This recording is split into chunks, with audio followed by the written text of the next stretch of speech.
Hello বন্ধুরা, স্মিতাস crazy ওয়ার্ল্ডে সবাইকে স্বাগত। আজকে আমি তোমাদের জন্য গরমের একটা একদম উপযুক্ত রেসিপি নিয়ে এসেছি।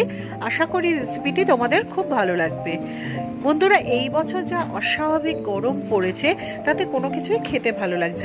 সব সময় পেঁয়াজ রসুন দিয়ে মাছ না বানিয়ে এইরকম ভাবে মাছের টকও বানিয়ে দেখতে। মৌরলা মাছের টক বানানোর জন্য এখানে আমার লাগছে মৌরলা মাছ। এখানে 150 গ্রাম মতো মৌরলা মাছ, একটা মিডিয়াম সাইজ কাঁচা আম কেটে নিয়েছি।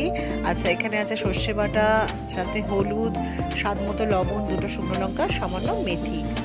তো এইবার দেখো, প্রথমেই আমি সর্ষে তেল গরম করে মাছগুলোকে একটু লাল লাল করে ভেজে নিচ্ছি। তোমরা একটু হালকা ভাজবে, আমার বাড়ির লোক লাল ভাজা ছাড়া পছন্দ করে না, তো সেই জন্য একটু লাল লাল ভেজে নিয়েছি। তো মাছগুলো ভাজা হয়ে গেছে।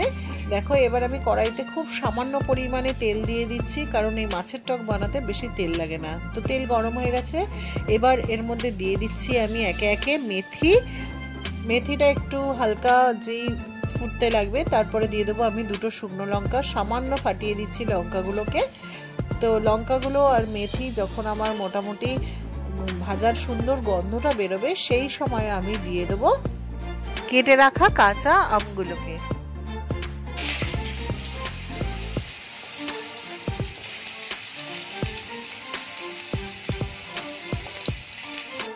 আমগুলো একটু ভালো করে নাড়াচাড়া করে নিয়ে দিয়ে দেবো একে একে হলুদ। এখানে আমি খুব সামান্য হলুদ দিয়েছি, কারণ মাছের টকে খুব বেশি হলুদ লাগে না। আর দিয়ে দিয়েছি স্বাদ মতো লবণ। তো এই দুটো দেওয়ার পর আমগুলোকে খুব ভালো করে একটু ভেজে নিই। বেশ কিছুক্ষণ নাড়াচাড়া করার পর দেখো আমগুলো আমার মোটামুটি সেদ্ধ হয়ে গেছে।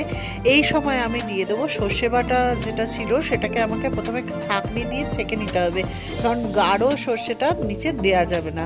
যেহেতু মাছের টক বেশ পাতলা হয়, তো এখানে আমি বেশ পরিমাণ মতো অনেকটাই জল দিয়ে দেবো। জল দিয়ে দেওয়ার পর আমি মাছগুলোকে দিয়ে দেবো, কারণ আমগুলো আমার সেদ্ধ হয়ে গেছে এবং মাছটাও খুব ভালো করে ভাজা ছিল। তো এরপরে ভালোভাবে ফুটে গেলেই তৈরি হয়ে যাবে আমাদের মৌরলা মাছের টক। বিশ্বাস করো বন্ধুরা, এক থালা ভাত খুব সহজেই উঠে যাবে। তোমরাও এই গরমের দিনে কিন্তু এটা রুই মাছ বা কাতলা মাছ দিয়ে বানিয়ে দেখতে পারো।